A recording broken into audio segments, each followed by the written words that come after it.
this guide, I'm going to show you how you can get Subnautica 2 on PlayStation 5. Before we do get into this guide, make sure to like the video and subscribe to the channel with all notifications on. It really does help the channel and it lets us know that you want more content like this.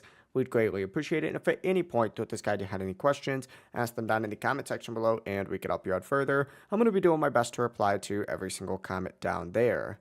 Now, first things first, what you need to do if you're starting off on the home screen is go over to the PlayStation Store and then go ahead and just search specifically for Subnautica 2. So go up to the top, go all the way over to search, select it, and then type in Subnautica or Subnautica 2. It's one of my recent searches right here, so I'm going to go ahead and just select that. Once you go ahead and do that, hit done, and it's going to show you all the Subnautica titles that are currently available here on a PS5.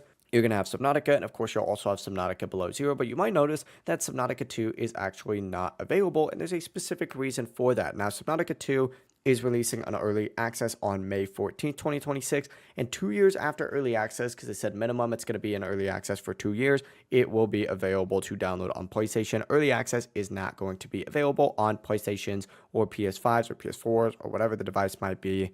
It's only available on the Xboxes and, of course, also PCs. It really is unfortunate, but that is it. If you guys have any questions, ask them down in the comment section below, and we can help you out further. I'm going to be doing my best to reply to every single comment down there. Before you do leave this guide, make sure to like the video and subscribe to the channel with all notifications on. It really does help us out, and it lets us know that you want more content like this. We'd greatly appreciate it. Have a great rest of your day, though. Peace.